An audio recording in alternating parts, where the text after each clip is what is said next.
GTV में मुजाहिद मिल्ली आपको खुश आमदेद कहता है। और रियासती इदारे जिस तरीके से एक दूसरे के सामने आ रहे हैं, लगता ये है कि कोई जैसे हुकूमत नाम की या उसके अथॉरिटी के नाम की कोई चीज़ नहीं। पहले प्राइम मिनिस्टर और सदर एक दूसरे के मद्दे मुकाबिल थे, केयर टेकर आए तो एक हद तक ऊपर महाजराई पस मंज़र में चली गई, लेकिन अब एक इलेक्शन कमीशन खुलकर जो है ऐवान सदर के ख़िलाफ़ आ गया है। हमारे सदर आरिफ अलवी, जिन्होंने बहरहाल ये 16 माह के दिन बड़े सब्र व तहम्मुल से, बड़े तवाज़ुन से, बहुत ही, मैं ये तो नहीं कहूँगा बिल्कुल ही गैर जानिबदारी से, लेकिन अपने बहरहाल पास का यानी पार्टी का पसमंद रखते हुए हुकूमती मामला चलाए। और इसी हवाले से उन्होंने बड़े हम्बल अंदाज में चीफ़ इलेक्शन कमिश्नर राजा साहब को दावत दी कि वो उनसे इलेक्शन के सिलसिले में गुफ्तगू करें, क्योंकि बहरहाल आइन इस बात का पाबंद करता है कि 90 दिन में इलेक्शन हों। सदर आरिफ अलवी साहब के इस ख़त को चीफ़ इलेक्शन कमिश्नर ने जिस मुहावरे की ज़बान में अभी स्याही भी नहीं सूखी थी कि उसको मुस्तरद कर दिया, और उन्होंने ये कहा कि जो इलेक्शन तरामीम यानी जो पास की गवर्नमेंट कर गई है, उसके बाद वो इस बात की ज़रूरत महसूस नहीं करते कि सदर साहब से मशवरा लें। जी हाँ, बिल्कुल, उन्होंने उनका ये जवाबी ख़त, मैंने कहा ना, स्याही सूखने से पहले भी आया, और उन्होंने ये कहा कि अब इलेक्शन की तारीख़ देने का तयन इलेक्शन कमीशन ही करेगा। इस पर गो के सदर साहब ने उन्हें आर्टिकल 244 का हवाला दिया, जिसमें 90 दिन में इलेक्शन कराना होते हैं या होंगे, लेकिन इस पर भी हमारे इलेक्शन कमीशन ने कहा कि अगर मैं इस मामलात पर यानी आपकी दिफा 244 पर गुफ्तगू करने भी आऊँ तो वो बेनतीजा होगी, कम अहमियत की हामिल होगी। और उनका कहना है कि आपकी ज़िक्र करदा, यानी आप गौर कीजिए, हेड ऑफ़ द स्टेट, मुल्क के सदर, और वो भी मुंतखब सदर, जबकि चीफ़ इलेक्शन कमिश्नर नामजद करदा हैं, वो भी पास हुकूमत के चीफ प्राइम मिनिस्टर और अपोजिशन के एक गैर मुंतखब इदारे के सरबरा मुंतखब सदर मुमलिकत को जवाब दे रहे हैं कि आपकी ज़िक्र करदा आइनी दिफ़ात इलेक्शन कमीशन पर लागू नहीं होती। ये भी एक बहुत बड़ा सवाल आएगा कि क्या इसके बाद सदर आरिफ अलवी इलेक्शन कमिश्नर को बरतरफ कर सकते हैं। यकीनन सबसे बड़ा इदारा ऑफिस सदर का ही होता है, भले पार्लिमानी निज़ाम में कितना ही चीफ एग्जीक्यूटिव यानी प्राइम मिनिस्टर जो है वो आज़ाद हो, इंडिपेंडेंट हो, इख्तियार का मालिक हो। हमारे साथ अफजल खान साहब मौजूद हैं, साबिक सेक्रेटरी इलेक्शन कमीशन। तो एक नई कंट्रोवर्सी, नहीं तो नहीं कहूँगा, सदर साहब ने बड़े हौसले से बड़ा मुकाबला किया है पास्ट 18 माह में, और अब एक गैर मुंतखब इलेक्शन कमिश्नर ने, गैर मुंतखब ही कहूँगा ना, वो नॉमिनेटेड हैं, वो इलेक्टेड नहीं है, एक चारों असम्बली, कौमी असम्बली, सेनेट्स के मुंतखब करदा सदर के एक बड़ी हम्बल दावत को बड़े क्रूड वे में मुस्तरद कर दिया है। क्या ये अखलाकियात तो छोड़िए, क्या ये उनका कदम आइनी कानूनी तौर पर दुरुस्त है? हाँ साहब। मुजाहिद बरेलवी साहब, एक चीज़ आपकी वसातत से सारे मुल्क सुन रहा है इस वक्त, जहाँ हिफ्ज़ मरातब ख़त्म हो जाएं, जहाँ बड़ों का अदब ख़त्म हो जाए, वो हेड ऑफ़ द स्टेट हैं, कोई पसंद करे या नापसंद करे, और उनके तमाम इदारे, और एक्चुअली इलेक्शन कमीशन ये प्राइम मिनिस्टर के अंडर नहीं होता, बल्कि एडमिनिस्ट्रेटिवली भी ये अपनी रिपोर्ट सालाना अपनी परफॉर्मेंस की प्रेसिडेंट को पेश करते हैं, अगर कोई परफॉर्मेंस हो तो actually we are a constitutional body election commission, लेकिन not about our father who is the president of Pakistan. ये बहुत अनफॉर्चुनेट है, और ये एक्चुअली ये बताना चाहते हैं कि हम पहले भी, हमने 14 मई को भी आइन को वायोलेट किया और अब भी हम आइन की रिस्पेक्ट नहीं करते। अथॉरिटी की जो जहाँ पे रिस्पेक्ट ना हो तो वहाँ पे लाकानूनियत होती है। और एक चीज़ मैं आपको बता दूं कि जो जिस कानून का वो कहते हैं कि इस कानून की वजह से हम आपसे मुशावरत नहीं करते, वो कानून है जो 9 बंदों ने नेशनल असेंबली में पास किया। और वो नेशनल असेंबली के बंदों से भी जब पूछा गया कि आपने पास किया तो उसने कहा हमें तो नहीं पता, लेकिन हमें बताया गया था कि जो भी बिल आए तो आप 9-10 ही आदमी थे उस वक्त नेशनल असेंबली में, तो आप उसको पास कर दें। तो वो पास हो गया, तो वो है एक्ट ऑफ पार्लियामेंट। जो सदर साहब ने बात की, जो ख़त लिखा उन्होंने, और उन्होंने बड़ी ग्रेशियसली, बड़ी काइंडली उनको कहा कि आज तशरीफ़ ले आए या कल तशरीफ़ ले आए। देखें, अगर बाप अपने बेटे को कहता है कि इधर आ जाओ, हम बात करते हैं कि हमारे घर में जो शादी होगी या जो भी तकरीब होगी उसके लिए हम डिस्कस करते हैं, तो बेटा कहे कि जी नहीं, मैं तो चूँकि अब बिल्कुल आपसे आज़ाद हो गया हूँ, अल्लाह के आज़ाद नहीं हो सकता। ये चीज़ वो कवानीन अभी सुप्रीम कोर्ट मेरे ख़्याल में इन तमाम कवानीन को, जो उन्होंने वो एक हफ़्ते के अंदर कोई 60-65 कवानीन और पूरे साल में भी 60 कवानीन उन्होंने लेजिस्लेशन नहीं की है, वो तमाम बैड लॉज हैं, वो तमाम उड़ जाएंगे। अल्लाह करे सुप्रीम कोर्ट की नसीब में ये इज़्ज़त लिखी हुई हो, अगर ना भी उड़े तो। जी नहीं, आपने दुरुस्त फरमाया खान साहब, क्योंकि जब मई के इलेक्शन आए थे, ज़िमनी इलेक्शन, तो उस वक्त जब सुप्रीम कोर्ट ने ये कहा था कि आप इलेक्शन कराएं, तो आखिर तक उन्होंने ये नहीं कहा कि हम इलेक्शन नहीं कराएंगे। बाद में जब उनका प्रेशर पड़ा पार्लियामेंट का, और ये आप ये कह सकते हैं कि जो उस वक्त की इत्तेहादी हुकूमत का, कि एक ही दिन इलेक्शन होंगे, उसके बाद बड़ी दिलचस्प उन्होंने तौजीह ली थी, आपको याद होगा, कहा जी $1.1 बिलियन खर्च होंगे। वज़ारत ख़ज़ाना ने कहा हमारे पास $1 अरब ही नहीं है, 1.1 अरब भी नहीं है। मिनिस्ट्री ऑफ डिफेंस ने कहा हम आपको सिक्योरिटी नहीं दे सकते। मिनिस्ट्री ऑफ एजुकेशन ने कहा हम आपको अफसरान नहीं दे सकते। तो ये तो 3 जो वजूह हैं जिनके तरफ वो कहते थे कि हम इलेक्शन नहीं कराएंगे। तो उस वक्त तो इनको अपनी इंडिपेंडेंस यानी याद नहीं आई खान साहब। बात यह है कि उस वक़्त भी ये प्रीटेक्स्ट था, ये बहाना था इंतखाबात से दौड़ना और दौड़ाना। बात यह है कि जब इदारों में न्यूट्रल लोग हों, न्यूट्रल वो न्यूट्रल नहीं जिसके जो आजकल मशहूर है, एक्चुअली जो एम्पायर होते हैं, जो रेफरी होते हैं, जो किसी के भी नहीं होते, वो लोग जो अगर ऐसे इदारों की सरबराही में ना आए और उसकी जगह सियासी जमातों के जो ब्लू आइड आए और वो मुल्क और आइन की नेशनल इंटरेस्ट को ना देखें, बल्कि जिन लोगों ने उनको नौकरियां दी हैं उनको देखें, तो ये बड़ा ट्रेजिक है। लेकिन इस ट्रेजिक का हल इसी आइन में आर्टिकल 6 में है, और मेरे ख्याल में ये लोग आहिस्ता आहिस्ता उसकी तरफ बढ़ रहे हैं। आज नहीं तो कल, कल नहीं तो परसों। देखिए, लॉ ऑफ नेचर है, जब आप नेचर से बगावत करते हैं तो अल्लाह ताला की तरफ से चेक और बैलेंस होता है। आइन में भी चेक और बैलेंस है। मेरा कहने का मतलब ये है खास साहब के इलेक्शन कमीशन एक नॉमिनेटेड हुए, वो आइन के पाबंद हैं मुकम्मल तौर पर, और क्या इस हद तक इंडिपेंडेंट हैं कि आइन में जो दिया गया है कि इलेक्शन 90 दिन हो उसको भी बाईपास करें, जैसा कि उन्होंने कह भी दिया और कर भी दिया, और पूरा शेड्यूल दे दिया है कि दिसंबर तक तो मरदमशुमारी और तब्दील करेंगे हल्काबंदियाँ। दिसंबर तक तो वैसे ही ले गए वो, तकरीबन 9 माह तक, 6 माह तक।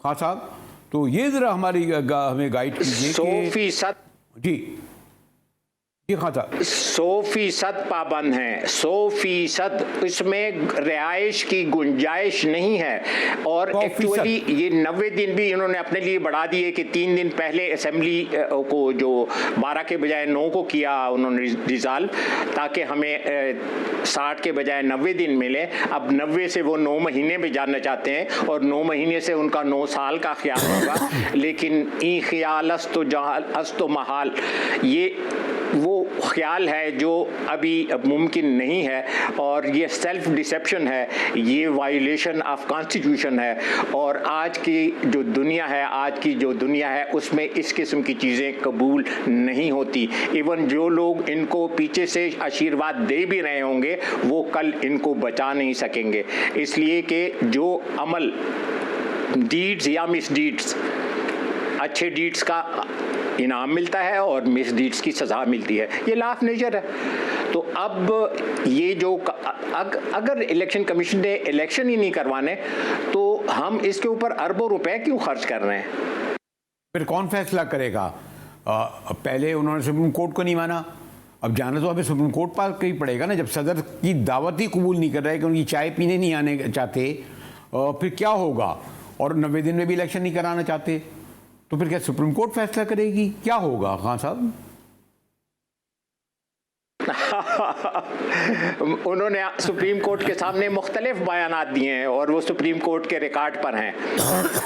3 महीने का भी कहा है इन्होंने, 7 महीने का भी कहा है, और 7 महीने के बजाय अब बहुत से महीने गुजर गए हैं और अभी भी वो 9 महीने और 9 साल उनकी नज़र में है। तो देखो, कोई भी आजकल के ज़माने में बच्चा नहीं है और इतना मासूम नहीं है कि लोग ऐसा इक़्तिदार में रहना चाहते हैं जिस इक़्तिदार में ना वो आवाम के नुमाइंदे हों ना वो आवाम को जवाबदेह हों।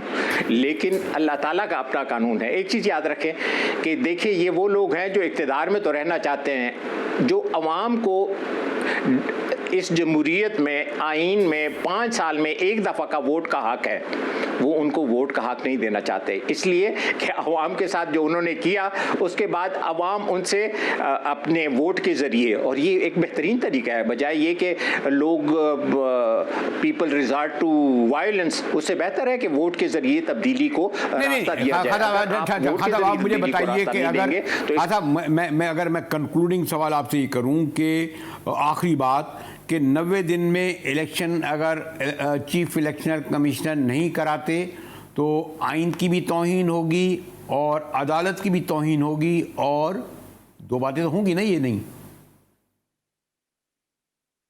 तीसरी तौहीन होगी। अच्छा, तौहीन सदर हो गई, तौहीन सुप्रीम कोर्ट हो गई, कंटेम्प्ट हो गई, और इसलिए कि वो सुप्रीम कोर्ट के आर्डर थे वो 14 मई वाले, और उसमें प्रेसिडेंट ने वो डेज कंफर्म किए थे कि जो ये जो इलेक्शन कमीशन ने प्रपोज किए थे, the dates and time schedule proposed by the election commission was accepted by the president and ultimately वो उससे भी विड्रा कर गए। आपको पता है कि ये इसकी वजह सियासी है या इंतज़ामी है, और सारी दुनिया को पता है कि वो लोग इलेक्शन से क्यों दौड़ रहे हैं, और उनका ख्याल है कि हम इसको डिले करके अपने लिए कोई मोहब्बत और दूसरे के लिए कोई नफरत, मेरे ख्याल में तो वो भी काम नहीं कर रहा। That's not working actually.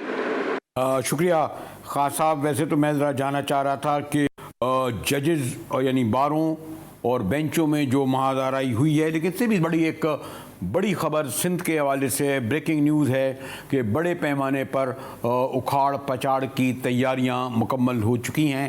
Election commission में भी वज़ीर हाउस और गवर्नर हाउस में। हम गुफ्तगू करेंगे एक ब्रेक के बाद, हमारे साथ रहिएगा।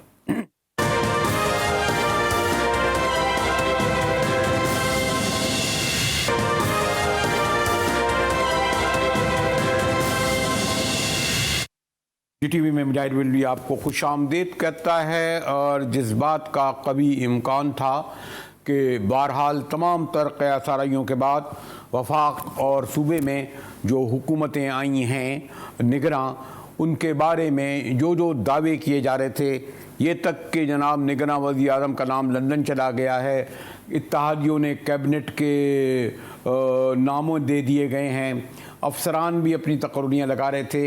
लेकिन वफाक के साथ साथ अब सिंध में बड़े पैमाने पर तबादलों तकर्रियों की तैयारियां हो चुकी हैं। हमारे ब्यूरो चीफ जो इंतहाई बाखबर सिंध हुकूमत के हवाले से हैं, ज़िले हैदर मौजूद हैं। ज़िले ये जो ख़बरें आई हैं, एक तो ये कि इंडिपेंडेंट इदारों में, हसास इदारों में जो इन्फ्लुएंस करते हैं लोग, उनको गैर अहम जगह जाए या घर भेजा जाए। यही सूरत हाल आप क्या सिंध में भी देख रहे हैं? क्योंकि ख्याल ये था कि यहाँ पर पीपल्स पार्टी की क्योंकि हुकूमत है, आप और हम लोग भी गुफ्तगू में उन लोगों के नाम भी ले रहे थे जो वज़ीर होंगे, जो पता नहीं उन ओहदों पर होंगे, लेकिन पिछले एक हफ्ते में तमाम गैर मुतवक्का फैसले हो रहे हैं। चीफ सेक्रेटरी भी बाहर से लाया गया है, आईजी भी बाहर से लाए गए हैं, उसके खिलाफ बगावत भी हुई कि 6-7 लोग नहीं गए। तो ओवरऑल ये क्या इलेक्शन कमीशन के उस का तो अपना है, लेकिन क्या इससे भी ऊपर की बात है ये जो ट्रांसफर पोस्टिंग की? शुक्रिया मजाई साहब। देखिए मजाई साहब, ये GTV ने ही ये खबर हुकूमत जब सेटअप बैठेगा तो उसके बाद बड़े पैमाने पे जो है वो तकर्रियां होंगी। अच्छा, पीपल्स पार्टी के खिलाफ ये ऑपरेशन नहीं होने जा रहा, ये एक क्लियर कर दूं मैं बात आपसे कि ऑपरेशन सिर्फ करप्ट माफिया के खिलाफ होने जा रहा है, जो कि करप्शन में लोग मुलव्विस है, चाहे उनका ताल्लुक किसी भी पार्टी से हो या ना हो, तो उनके खिलाफ ऑपरेशन बिल्कुल किया जा रहा है। कल एक इंतहाई अहम इजलास है जो कि election commission, chief secretary, IG Sindh, निगरां वजीर आला, ये तमाम के तमाम लोग जो हैं ये बैठेंगे और इलेक्शन के कमीशन से इनकी बातचीत होगी। उसके बाद वो करप्ट अफसर जिनको हटाना है उनकी लिस्टें तैयार की गई हैं। जिस तरह अगर हम पुलिस की बात करें तो IG सिंध ने तमाम लिस्टें तैयार कर ली हैं। कल मीटिंग के बाद, कल इजलास के बाद जो है वो फौरी तौर पे तब्दीलियां जो है ये हो जाएंगी, तकर्रियां हो जाएंगी, तबादले हो जाएंगे। इसी तरह दीगर महकमे उसमें भी ये होगा। सिंध बिल्डिंग कंट्रोल अथॉरिटी की अगर हम बात करें, रेवेन्यू की बात करें, वाटर बोर्ड की बात करें, तो इन तमाम जगहों से जो भी सिस्टम या करप्शन में मुलव्विस लोग थे उनके खिलाफ कार्रवाई की जा रही है, उनको तब्दील किया जा रहा है। और कुछ ऐसे भी अफसरान के नाम हैं जो कि मंजरे आम पे कल इंशाल्लाह आएंगे, जिनको सूबा बदर किया जा रहा है, उनको दूसरे सूबे में भेजा जा रहा है ताकि किसी भी किस्म के लेकिन जिले आपने देखा होगा कि लेकिन पहले ही मरहले पे, मैं आगे भी बढ़कर आपसे बात करता हूं, लेकिन पहले मरहले पर बहरहाल जब IG साहब जो आए, भले वो ग्रेड 21 के हों और उनको यहाँ लाया गया हो, तो जो 22 के अफसरान थे उन पर लाया गया हो, लेकिन कम से कम 7 के बारे में गया तो आए नहीं, और वो अब शायद अपनी ट्रांसफ़र पोस्टिंग चाहते हैं। लेकिन आप समझते हैं कि IG साहब की चाहे वो ग्रेड ज़्यादा का 22 का अफसर हो, अगर हुक्म की खिलाफ वर्जी करता है, उनके पास हाजिरी नहीं देता, तो फिर वो उस ओहदे पर रह सकेगा, अपनी पसंद की पोस्टिंग ले सकेगा? देखिए, ये ग्रेड की बात आपने की, इससे पहले भी 21 ग्रेड के अफसर जो है वो IG लग चुके हैं, और ये तारीख बताती है हमें। मरहूम शाहिद हयात साहब की अगर बात लें, उनका ग्रेड भी कम था और वो तैनात हुए थे, ओहदे पे आए थे।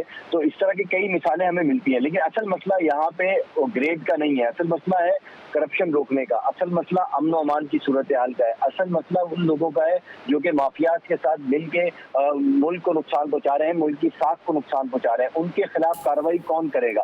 तो इसलिए बाहर से कोई IG नहीं आया, बाहर से कोई चीफ सेक्रेटरी नहीं आया, बाहर से कोई होम मिनिस्टर नहीं आया, लेकिन सब पाकिस्तानी है। सबने मिलके पाकिस्तान के लिए काम करना है, सबने मिलके जो है वो करप्शन के खात्मे के लिए काम करना है, और सबसे पहले पाकिस्तान की जो बात नारा था उसको फॉलो करना है कि सबसे पहले हमने पाकिस्तान को देखना है। तो जो लोग इजलास में शरीक नहीं हुए या जो लोग अपने ये समझते हैं, अपनी इंसल्ट जिन्होंने फील करी कि वो अपने नीचे ग्रेड के अफसर के सामने नहीं बैठेंगे या उनको सलूट नहीं करेंगे, तो वो या तो लंबी छुट्टी पे जा रहे हैं, जो हमारे जराए बता रहे हैं कि वो आउट ऑफ कंट्री जा रहे हैं कुछ महीनों के लिए, कुछ दिनों के लिए, और कुछ लोग जो हैं वो अपना ट्रांसफर इस सूबे से दूसरे सूबे पे करा रहे हैं। अच्छा, यानी दीगर सूबों में जिस तरीके से दीगर सूबों के लोग जैसे IG और चीफ सेक्रेटरी KP से और पंजाब से आए, इस तरह आप सिंध से ताल्लुक़ रखने वालों को दीगर सूबों में भेजा जाएगा। लेकिन उससे भी ज़्यादा अहम बात यह है ज़िले हैदर के आपको इल्म है कि बहरहाल 90 दिन में इलेक्शन होने, 90 नहीं दिन तो चलो 120 दिन में, 190 दिन में, वो पास में हमने ये देखा है कि जो डेवलपमेंट है वो इस दौरान रुक जाती है। यानी वो पार्टी का जो MNA है, MPA, ये चाहेगा ना कि अपने हलके में पैसा खर्च करे, पैसे बांटे। अब क्या होगा, ये जो ख़ास तौर पर पंजाब में तो इलेक्शन नहीं हुए, लेकिन बलूचिस्तान और सिंध में जो बल्दियाती इलेक्शन हुए हैं और इनको फ़ंड भी दे दिए गए हैं, तो क्या ये फ़ंड जो हैं खर्च कर सकेंगे डेवलपमेंट के, या ये मुंजमद हो जाएंगे? देखिए इसमें दो फंड्स होते हैं। एक फंड वो है जो कि काम पहले से जारी था, उसको कंप्लीट करने के लिए जो फंड है वो आपको लगाना पड़ेगा ताकि शहरियों को और लोगों को परेशानी और मुश्किलात ना हो। और लेकिन जो नए काम की जो शुरुआत होती है उसके बजट जो है वो फ्रीज कर दिए जाते हैं, क्योंकि नया काम कोई भी शुरू नहीं किया जाएगा। लेकिन जो काम पहले से पेंडिंग है या स्टार्ट हो चुके हैं और अपने आखिरी मराइल में, उनको जरूर कंप्लीट किया जाएगा। लेकिन क्योंकि पॉलिसी है, पाकिस्तान के लॉ के मुताबिक जब इलेक्शन कमीशन इलेक्शन की तारीख का ऐलान कर देता है तो उसके से पहले जो है तमाम वो अफसरान जो कि पहले से तैनात थे उनका मुख्तलिफ जगहों पर तबादला किया जाता है, रिशफल किया जाता है। नहीं, लेकिन जिले हैदर ये तो अभी लोकल बॉडीज तो अभी आई हैं ना, एक तवील वक्फे के बाद। ये जो लड़काना हैदराबाद कराची में, और ये जो एक नए लोग हैं, नए स्कीमें लाएंगे, नए डेवलपमेंट लेके आएंगे। मेरे ख्याल में हो सकता है उसका पेपर वर्क भी तैयार हो चुका हो, क्योंकि ये कोई कंटिन्यूशन तो नहीं है जिसकी तरफ आप इशारा कर रहे थे। तो इसलिए मैं आपसे पूछ रहा था कि ये फंड रिलीज भी होंगे या नहीं। आपने वजह फरमाया, लेकिन वो मैंने जिस तरह आपको कहा कि जो कुछ डेवलपमेंट के काम ऐसे होते हैं जिनको फौरी करना होता है। तो जैसे कोई अंडरपास है वो इनकम्प्लीट है, वो कर रहा है और किसी उसमें आता है तो वो कंप्लीट होगा। उसका बजट पहले से मुतय्यन किया जा चुका है और उसको पता है कि इतने इतने पैसे उसके खर्च होने हैं। लेकिन जो नई डेवलपमेंट है वो जब तक नहीं होगी, जब तक ये इलेक्शन नहीं होते। और इलेक्शन की जहाँ तक आपने दूसरा सवाल किया था कि इलेक्शन 90 दिन में होते हैं या 190 दिन में होते हैं, देखिए इलेक्शन के लिए कुछ टर्म्स एंड कंडीशन है, कुछ माहौल खुशगवार होना चाहिए, अमनो मान की सूरत हाल बेहतर होनी चाहिए। मुख्तलिफ जगहों से करप्शन और दीगर जो अफसरान है उनकी तैनाती और रीशफलिंग जो है वो जरूरी होती है। तो जब तक ये सारी चीजें नहीं होंगी इलेक्शन नहीं हो सकते। इलेक्शन के लिए एक खास माहौल चाहिए ताकि लोग आजादाना अपने हक की राय दही जो है वो इस्तेमाल कर सकें।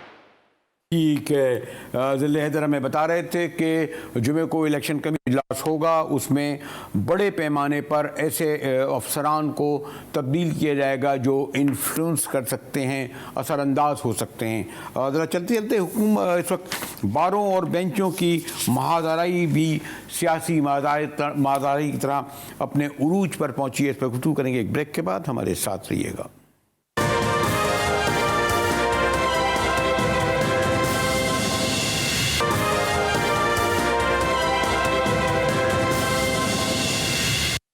टीवी में एक बार फिर मुजाहिर वली आपको खुशामदीद कहता है। ये बदकिस्मती है कि हमारी सियासत का सारा मलबा अब जुडिशरी पर गिरता है, उसी पर इन्हिसार होता है। एक से कई बार मियां नवाज शरीफ हालिया दिनों में, उससे पहले इमरान खान साहब अदलिया पे गिरजते बरसते रहे हैं, और एक तवील खामोशी के बाद अभी हमारे मियां साहब ने एक सख्त बयान लंदन से मौजूदा चीफ जस्टिस अता बंदियाल के बारे में दिया, जिसकी गूंज अदालतों और में सुनी गई। सुनिए क्या कह रहे थे मियां साहब।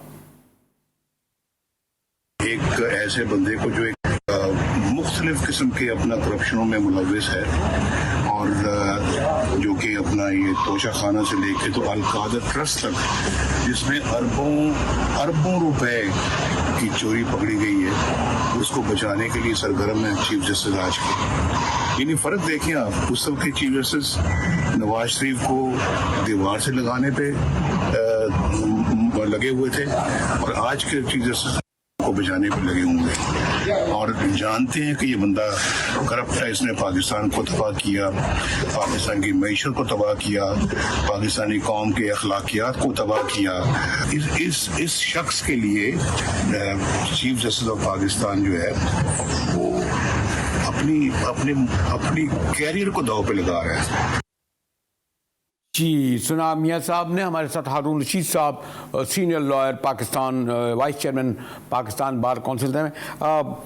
मियां साहब का बयान तो एक तरफ रहा, ये अल्लाह बड़े अब तजर्बेकार माशाल्लाह कानूनदां हैं। क्या इस तरह बारें और बेंचें तकसीम होती हैं, इस तरह एक दूसरे को जो कुछ कहा गया सुना आपने नाम ले लेकर, और अगर आज इनका नाम लिया जा रहा है, कल आइंदा आने वाले जस्टिस कायद फारीसा का भी नाम इसी तरह लिया जाएगा। देखें ना सर, ये तो हम तो अपनी पूरी कोशिश करते रहे हैं कि बेंचेस तकसीम ना हो और फुल बेंच शुरू से ही कंस्टिट्यूट हो जाए, ताकि जो जितने भी इम्पोर्टेंट मैटर्स थे, सियासी मैटर्स थे, इनको यूनानिमसली डिसाइड हो जाते और मेजॉरिटी बेंच आ जाते। लेकिन वो हमारी सुनी ना गई। हमने तो ये कहा था, लेकिन बेंच वही लगे रहे जो एपरेंटली पब्लिकली ये जाहिर होता था पब्लिक में भी और लीगल फ्रेटर्निटी में भी कि ये जो डिसीजन आएगा, जो बेंच कंस्टिट्यूट हुआ है, ये वही डिसीजन आएगा जो एक पार्टी को फेवर करेगा। इसलिए हमने ये शुरू से कहा था कि चूंकि 15 जजेस थे उस वक्त, तो 15 में से जो सीनियर मोस्ट जजेस थे उन्हें निगलेक्ट करते रहे और बेंचेस इसलिए बनते रहे। तो आज यही हाल है कि सुप्रीम कोर्ट में भी रिफ्ट है जजेस के दरमियान, और जजेस साहबान जो हैं वो हारून साहब चलिए, जजेस के दरमियान तो हारून साहब है ही, लेकिन जो बार एक पिलर होती हैं आपकी जुडिशरी का, उनमें क्या हाल है? जो पिछले जो थे हमारे, मेरे लिए बड़े काबिल एहतराम एहसन बॉन साहब नून लीग के बाकायदा वकील बन गए थे, नाअहली केस में लंदन जाके मुलाकातें करते थे। मौजूदा जो हमारे आपकी सुप्रीम कोर्ट बार जो नुमाइंदा जमात है उसके सदर साहब बाकायदा तहरीक इंसाफ की नुमाइंदगी कर रहे हैं। बारें भी तो इस लेवल पे तकसीम हो गई हैं ना हारून भाई।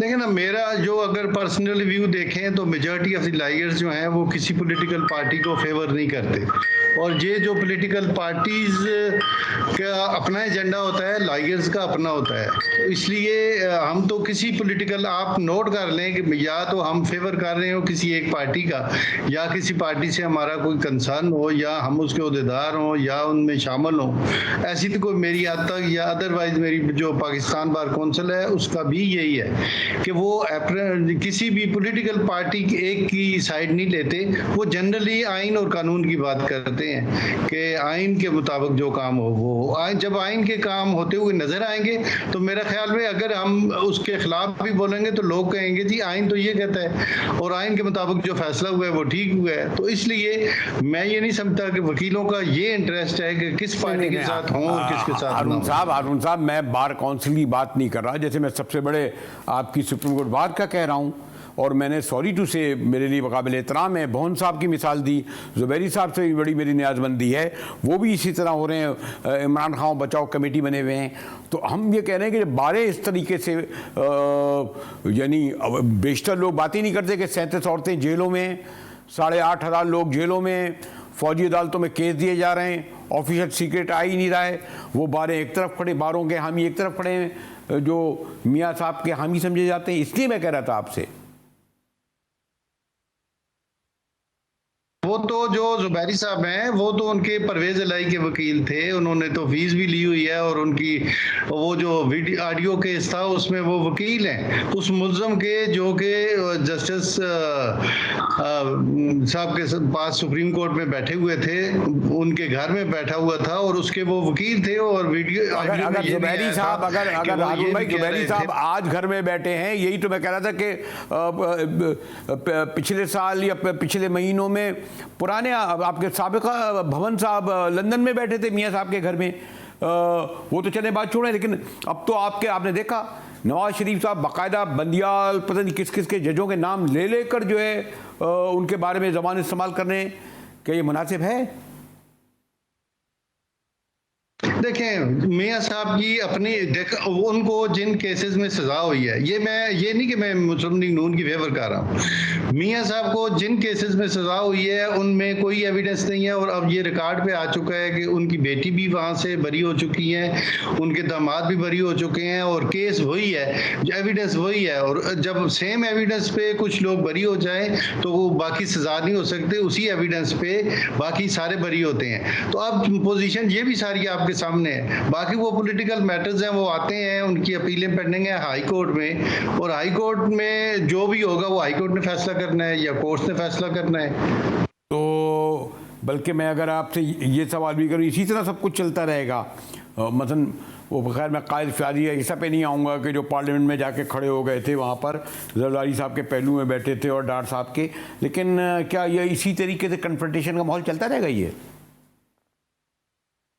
मेरी एक रिक्वेस्ट सुने कि उन सारे जजेस साहबान को इंक्लूडिंग चीफ जस्टिस साहब को, सारों को उन्होंने इनवाइट किया था, और अकेले उनमें से सिर्फ काजी फायजीजा साहब गए थे। मैंने कहा ना आप इतने सीनियर लॉयर और पाए के कि मैं तो आपसे आर्गुमेंट नहीं कर सकता, तालिबाना सवाल करके दरअसल मैं आपसे कुछ आगाही हासिल करना चाहता था। के साथ ही GTV से मुजाहिद बरेलवी को इजाज़त दीजिए।